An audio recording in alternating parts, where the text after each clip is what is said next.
Hello दोस्तों, कैसे आप सभी लोग। 7 जुलाई को आपका सीटेट का पेपर है, तो उसके लिए कुछ महत्वपूर्ण बातें जो आपको पता होना चाहिए, क्योंकि अगर ये बातें हमको ना पता हो तो हो सकता है सीटेट में हमसे कोई बहुत बड़ी गलती हो जाए और उसका खामियाजा हमें भुगतना पड़े। तो उसके लिए जरूरी है कि आप ये वाला वीडियो अंत तक जरूर देखना, क्योंकि बहुत इंपॉर्टेंट बातें जो मैं आपको इसमें बताने वाला हूं, जिससे आपको और आपके पेपर में बहुत सारा बेनिफिट मिलने वाला है।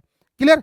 जैसे पहली इंपॉर्टेंट बात है कि हमको सीटेट का पैटर्न पता होना चाहिए कि सीटेट का पेपर कितने नंबर का होता है, कितने नंबर, कितने क्वेश्चन इसमें पूछे जाते हैं, इस बार कैसे होगा, ऑनलाइन होगा ऑफलाइन होगा, ये सारी बातें आपको अच्छे से पता होना जरूरी है। तो आपको जैसा स्क्रीन पर दिख रहा है कि जो सीटेट का पेपर है हमसे, वो 150 क्वेश्चंस का पेपर होता है। कितने क्वेश्चन का? 150 का। और इन क्वेश्चन को सॉल्व करने के लिए 150 मिनट ही मिलते हैं।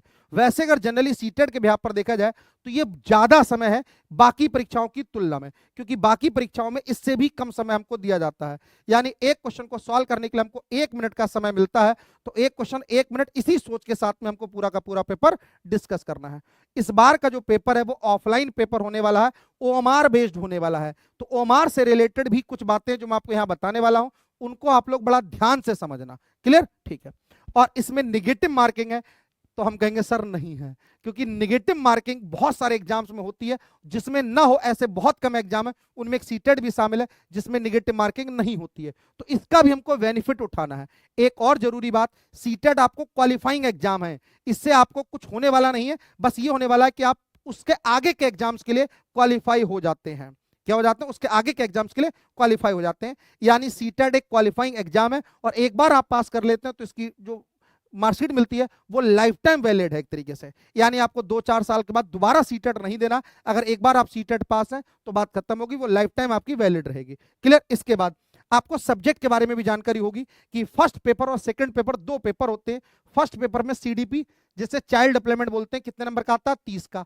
30 का ही ईवीएस पूछा जाता है, 30 का ही मैथ, 30 का ही लैंग्वेज 1 और लैंग्वेज 2। ये सारे सब्जेक्ट 30-30 नंबर के आते हैं। और इसमें भी एक इंपॉर्टेंट बात है कि 15 नंबर का नॉर्मल पेपर आता है और 15 नंबर का पेडोलॉजी आती है। हर सब्जेक्ट की स्पेशल पेडोलॉजी पूछी जाती है। वो मैथ्स की पेडोलॉजी भी होती है, लैंग्वेज 1 की भी होती है, लैंग्वेज 2 की भी होती है, ईवीएस की भी होती है और साइकोलॉजी की भी होती है। और जो सीडीपी है, ये एक तरीके से देखा जाए तो कह सकते हैं ये पेडोलॉजी ही है। तो हम कह सकते हैं कि हमारे पेपर में पेडोलॉजी 90 नंबर की पूछी जाती है और 60 नंबर का नॉर्मल पेपर आता है। 15-15 सभी में से 75 होगा, और 15 नंबर की साइकोलॉजी पहले से, यानी 90 नंबर की पेडोलॉजी पूछी जाती है और 60 नंबर का पेपर नॉर्मल आता है। इन दोनों बातों को बहुत ध्यान से हमको समझना है। इन 60 नंबर में भी स्कोर आसानी से करना है, और जो नॉर्मल पेडोलॉजी है उसमें भी ठीक ठाक स्कोर करना है। उसके कैसे स्कोर करते हैं उसके लिए मैंने वीडियो बना रखी है, उनको आप देख लेना, और उसका लिंक जो है इस वीडियो के कमेंट बॉक्स में यानी डिस्क्रिप्शन में दे रखा होगा, वहां से इनको समझ सकते हैं। इसके अलावा आता है पेपर 2, जिसमें सीडीपी, एसएसटी या मैथमेटिक्स। एसएससी या साइंस या मैथ्स वाला ग्रुप होता है। जिनके पास कॉमर्स या आर्ट साइड से जिन्होंने ग्रेजुएशन किया, उनके पास एसएसटी ऑप्ट करना है, और बाकी जो साइंस ग्रुप के विद्यार्थी हैं उनको साइंस और मैथ वाला पेपर देना है। इसके बाद आता है लैंग्वेज 1 और लैंग्वेज 2 आता है। कौन सा आता है? लैंग्वेज 1 और लैंग्वेज 2 आता है। बात क्लियर है? अब वो महत्वपूर्ण बातें मैं आपको बताने वाला हूं जो आपके लिए बहुत इंपॉर्टेंट है। पेपर के लिए, इस पेपर के लिए बहुत इंपॉर्टेंट है। वो पहली बात हो जाती है टाइम मैनेजमेंट। कौन सी है? Time management. तो कई बार हम लोग टाइम को मैनेज नहीं कर पाते हैं, जिसकी वजह से हमको बहुत सारी दिक्कतें होती हैं। और उसमें पहली गलती हम लोग करते हैं कि पेपर में सर हम थोड़ा लेट पहुंचते हैं। जैसे आपके एडमिट कार्ड में जो भी टाइम आए, उससे कम आधा घंटा या 45 मिनट आप पहले सेंटर पे पहुंच जाए। हो सकता है रोड पर कोई ऐसी घटना घट जाए जिससे आप पेपर में लेट हो जाए, या आपको सेंटर ही नहीं मिल रहा है। बस आपने देखिए कि XYZ सिटी में आपका सेंटर है, तो सोचा हमारे शहर में हम बात तो ढूंढ ही लेंगे। ऐसा गलती नहीं करना। आप पहले से ही सेंटर पे कम से कम आधा घंटा पहले, या हो सके तो 45 मिनट पहले ही पहुंच जाना, ताकि आपको कोई दिक्कत ना हो। क्लियर? पहली इंपॉर्टेंट लाइन है जो आपको याद रखनी है। इसके अलावा टाइम से रिलेटेड एक चीज और है जो हमको याद रखना है। हमें पता है कि 150 क्वेश्चंस आते हैं, और इनको सॉल्व करने के लिए 150 मिनट का ही टाइम मिलता है। यानी हर क्वेश्चन में 1 मिनट का ही हमको समय मिल रहा है। तो किसी भी क्वेश्चन को सॉल्व करने के लिए हम पर क्वेश्चन 45 सेकंड से ज्यादा खर्च नहीं कर सकते, क्योंकि जो बाकी 15 सेकंड है तो उसमें और भी चीजें हमको डिस्कस करनी है। तो हम 45 सेकंड से ज्यादा का टाइम वेस्ट नहीं कर सकते हैं। 45-50 सेकंड में ही हमको क्वेश्चन सॉल्व करना है। अगर इतने टाइम पीरियड में वो क्वेश्चन सॉल्व नहीं हो रहा है हमसे, तो फिर हम उस क्वेश्चन को लेफ्ट करके आगे बढ़ जाएंगे। ठीक है? और जो समय बचेगा उसको कहीं ना कहीं किसी और तरीके से यूटिलाइज करेंगे। पहली बात क्लियर है? ठीक है, यानी 150 क्वेश्चन 150 मिनट, और हर क्वेश्चन के लिए आप मान के चलिए कि 40 45 50 मिनट का ही, सेकंड्स का ही टाइम हमको वेस्ट करना है। क्लियर? इससे ज्यादा का टाइम आप मत देना। किसी क्वेश्चन में ऐसा नहीं है कि 10-10 मिनट का टाइम एक ही क्वेश्चन पे अटके पड़े हैं, ऐसी गलती हम लोग बिल्कुल नहीं करेंगे, क्योंकि अगर ऐसा काम हम लोगों ने किया तो एक ही क्वेश्चन कोई 100 नंबर का थोड़ी है, कोई हर क्वेश्चन एक ही नंबर का है, तो एक क्वेश्चन पे 45 सेकंड या 50 सेकंड या 40 सेकंड, इससे ज्यादा का टाइम खर्च नहीं करेंगे। इस बात को आप लोग बहुत ध्यान से याद रखना। यानी हर सेक्शन जो आएगा वो 30 मिनट में ही सॉल्व करना है, विद ओमार पे टिक करने से लेकर, यानी 30 क्वेश्चन को सॉल्व करने का जो समय हमारे पास वो 25 सेकंड मैक्सिमम, 25 मिनट मैक्सिमम समय है। यानी हर सब्जेक्ट को हमको कितने टाइम में सॉल्व करना है? 30 मिनट में ही सॉल्व करना है, विद ओमार पे टिक करने को। बात आपको क्लियर? ठीक है, तो ये दोनों बातें याद रखेंगे। सेंटर पर हम टाइम से पहुंचेंगे, और जो सीटेट ने एडमिट कार्ड में लिख के देंगे कि आपको ये चीज नहीं ले जानी है तो नहीं ले जानी है, ध्यान रख लेना। ऐसे एटीट्यूड में मत रहना कि हम ले जाएंगे, होगा देखा जाएगा। सीटेट के पेपर में वॉच अलाउ नहीं होती है, नहीं ले जाएंगे। कोई भी गैजेट्स अलाउ नहीं होते हैं, नहीं ले जाएंगे। ठीक है, तो एडमिट कार्ड में सारी बातें लिखकर आएंगी, वो बातें मैं आपको बता दूंगा। जितनी बातें सीटेट में लिखी गई उनको हम लोग फॉलो करेंगे, रूल्स को फॉलो करेंगे। बात आपको क्लियर है? इसके अलावा इंपॉर्टेंट बात यह, सबसे बड़ी गलती हम लोग यहां भी करते हैं, लैंग्वेज 1 और लैंग्वेज 2 को सेलेक्ट करने पे। लैंग्वेज 1 और लैंग्वेज 2 जो भी आपने ऑप्ट करी है, ये आपके पेपर यानी आपके एडमिट कार्ड में ये लिखा होगा। ठीक है, तो लैंग्वेज 1 के एक एग्जांपल से बताता हूं। जैसे लैंग्वेज 1 क्वेश्चन नंबर 91 से लेके 120 तक ही होता है, हाँ है ना। अब आपको हिंदी भी 2 मिलती है और इंग्लिश भी आपको 2 मिलेंगी, ये मान के चल रहा है, मानते नहीं, मतलब ऐसा होता है। तो अब इसमें करना क्या है, अगर आपने लैंग्वेज 1 में हिंदी ऑप्ट करी है तो आपको जो लैंग्वेज 1 में 2 होंगी, मान लो 2 है, हिंदी और इंग्लिश है, तो लैंग्वेज 1 में हिंदी भी होगी, लैंग्वेज 2 में इंग्लिश भी होगी। तो आपने हिंदी ऑप्ट करी है तो लैंग्वेज 1 में हिंदी वाला ही डिस्कस करेंगे, क्योंकि हिंदी जो है वो लैंग्वेज 2 में भी होगा, ये ध्यान रखेंगे। मगर लैंग्वेज 1 की जो हिंदी है वो क्वेश्चन नंबर 91 से लेकर 120 के बीच में होगी, यानी क्वेश्चन नंबर 91 से स्टार्ट होती है और 120 पर एंड होती है। यानी इस बात को बहुत ध्यान से रखेंगे, ये छोटी सी ट्रिक है, इसको याद रख सकते हैं कि लैंग्वेज 1 में जो भी सब्जेक्ट आपने ऑप्ट किया है उसके क्वेश्चन 91 से लेकर 120 के बीच में ही होंगे, और लैंग्वेज 2 के जो क्वेश्चन हैं वो 121 से लेकर 150 के बीच में होंगे। बात आपको क्लियर है? अब ऐसा मत सोचना कि लैंग्वेज 1 में भी सेम सब्जेक्ट है, लैंग्वेज 2 में भी सेम सब्जेक्ट है, ऐसा होगा, मगर आपको करना क्या, इसके अकॉर्डिंग करना, और अपने एडमिट कार्ड पे ध्यान रख लेना कि हमने लैंग्वेज 1 में क्या ऑप्ट किया, लैंग्वेज 2 में ऑप्ट किया क्या। मेमोरी के बेस पे मत रहना कि मैंने फॉर्म भरा था तो सर लैंग्वेज 1 में ये लिया था, लैंग्वेज 2 में, ठीक है, अच्छी बात है, मगर इसके बेस पर भी आप लोग याद रखेंगे, लैंग्वेज के बेस पे, सॉरी एडमिट कार्ड पर जरूर देख लेंगे कि हमसे कोई गलती ना हो, ध्यान रखना। ठीक है, 91 से लेकर 120 तक लैंग्वेज 1 है, और 121 से 150 तक कौन सी है, लैंग्वेज 2 है। क्लियर? ठीक है, आई होप ये बात आपको समझ में आ गई होगी। अब एक बहुत छोटी सी बात है, अक्सर हम लोग गलत करके आ जाते हैं ओमार से रिलेटेड। ओमार से रिलेटेड 2-3 गलतियां करते हैं। जब आप सेंटर पर पहले पहुंच जाएंगे और अंदर एंट्री भी पहले ले लेना। बहुत सारे लोग क्या करते हैं, बोला अभी लाइन लगी है हम बाद में चले जाएंगे, लास्ट में जाने पे नुकसान क्या होता है, आप ओमार को फिल नहीं कर पाते हैं या आप हड़बड़ी में रहते हैं। जब सीट पर पहुंच जाएंगे पहले तो आपको 2 फायदा होंगे। पहला फायदा ये होगा, अगर आपकी सीट गड़बड़ है तो किसी से उठा के चेंज कर लो।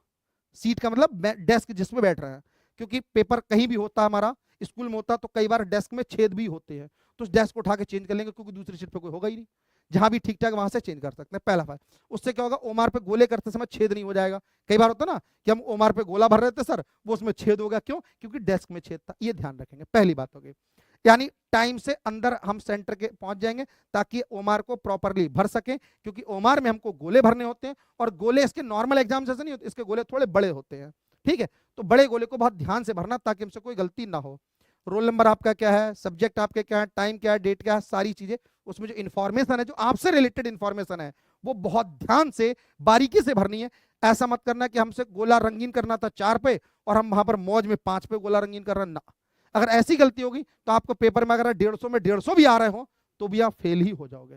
पहली ओमार से रिलेटेड गलती नहीं करनी। दूसरी गलती क्या है, बहुत सारे साथी क्या करते हैं कि 150 क्वेश्चन को पहले अटेम्प्ट करते हैं, उसके बाद लास्ट में ओमार फिल करने का काम करते हैं। ये बाबू गलती मत करना आप लोग। अगर आपको पहले फेस में पेपर को 2 बार में सॉल्व करना है, पहली बार में आपने सॉल्व किया, जितने क्वेश्चन आपको डेम श्योर है हमको आते हैं 100% इसका आंसर यही है, उनके सॉल्व कर लेना और उसके गोले रंगीन कर लेना ओमार पर, पहला काम हो गया। दूसरा क्या है, इस पेपर को दोबारा राउंड में फिर सॉल्व करना। फिर जो आपसे छूट गए थे उनकी जो शॉर्ट ट्रिक्स हैं कि हमको क्वेश्चन आता ही नहीं है, इसकी भी मैंने ट्रिक्स की एक वीडियो बनाकर डाल रखी है, उस वीडियो को भी आप देख लेना, और वो वीडियो भी आपको डिस्क्रिप्शन में लिंक उसका मिल जाएगा, वहां से उस वीडियो को देख सकते हैं। जब कोई क्वेश्चन ना आ रहा हो तो कौन सा ऑप्शन ऑप्ट करें, वो मैंने आपको सारी बातें बता रखी है। तो दूसरे शिफ्ट में उसको सॉल्व करना। और एक बहुत जरूरी बात है कि हमारे पेपर में 150 क्वेश्चंस आते हैं, तो 150 क्वेश्चन तक हमको पहली बार में ऊपर शुरू से लेकर लास्ट तक, और दूसरी बार में भी शुरू से लेकर लास्ट तक हर क्वेश्चन को 2 बार जरूर देखना, तभी टिक करना, और उसके बाद तुरंत जब आंसर आप कंफर्म हो जाए तब आप किसमें टिक कर देंगे, ओएमआर में गोले कर देना। कई बार लोगों के साथ ऐसा होता है कि हमने सर पेपर सॉल्व कर लिया, बहुत अच्छे सॉल्व कर लिया, मगर गोले ही रंगीन नहीं कर पाए, गोले ही हमारे छूट गए। तो ऐसी गलती नहीं करेंगे, टाइम को बड़ा मैनेज करके चलेंगे, और ओएमआर से रिलेटेड कोई भी गलती नहीं करेंगे, ध्यान रखेंगे। बात क्लियर है? ठीक है। इसके बाद आता है, इसके बाद देखो बेटा हमसे क्या दे रखा है, निगेटिव मार्किंग। तो हमने आपको पहले ही बताया कि निगेटिव मार्किंग इसमें नहीं है, यानी नो निगेटिव मार्किंग है। तो इसका बेनिफिट हमको क्या लेना है? इसका बेनिफिट सर हमको ये लेना कि 150 क्वेश्चंस में से अगर मान लो हमको 100 क्वेश्चन भी आते हैं, तो बाकी जो 50 क्वेश्चन बचे इनमें हम लोग तुक्का लगाएंगे। क्या लगाएंगे? तुक्का लगाएंगे। हिट एंड ट्रायल मतलब तुक्का लगाएंगे। और तुक्का कैसे लगाते हैं इसकी भी वीडियो मैंने एक बना के डाल रखी है यूट्यूब चैनल पर, तो इस वीडियो को जरूर देख लेना, उसका भी डिस्क्रिप्शन में आपको लिंक मिल जाएगा। क्लियर?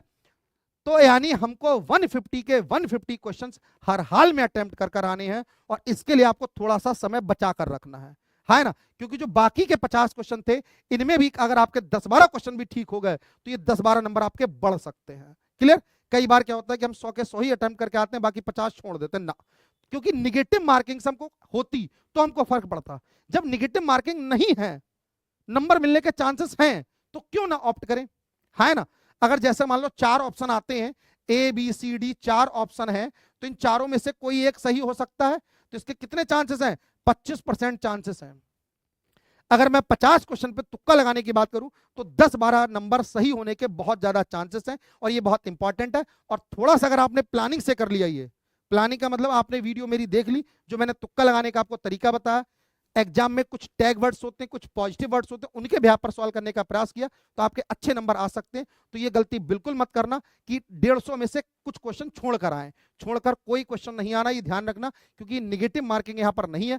कोई क्वेश्चन आपका गलत हो जाता तो कोई नंबर आपका कटने वाला नहीं है। क्लियर? वैसे आप इतने समझदार होंगे कि ये जो वीडियो मैंने आप लोगों के लिए बनाई है इसको लाइक कर देंगे, शेयर कर देंगे, और जो भी महत्वपूर्ण जानकारी है उसके लिए एप्रिसिएशन के तौर पर आप इसमें कमेंट भी कर सकते हैं। ठीक है? और चैनल पर पहली बार आप सभी साथी आए तो बेल आइकन के साथ में इस चैनल को शेयर भी कर, सब्सक्राइब भी कर देंगे। और इस वीडियो को जिनका सीटेट का पेपर है पहली बार या उस कई बार दे चुके, उनके साथ ये वीडियो जरूर अपने फ्रेंड सर्कल में शेयर कर देंगे। क्लियर? ठीक है। तो उम्मीद करता हूं ये सारी बातें आपको अच्छे से समझ में आई होंगी, और मैं आपको शुभकामनाएं देता हूं अपने एग्जाम्स के लिए, सीटेड एग्जाम्स के लिए, ताकि आपके सभी के 150 में से कम 100 नंबर हर मेरे प्यारे साथी के आ सकें। ठीक है? तो ऐसी शुभकामनाओं के साथ आज मैं आपसे विदा लेता हूं। अगली बार फिर मिलेंगे एक नई धमाकेदार वीडियो के साथ में, एक बहुत प्यारी सी इंफॉर्मेशन के साथ में। तब तक के लिए टाटा और बाय बाय। Thank you.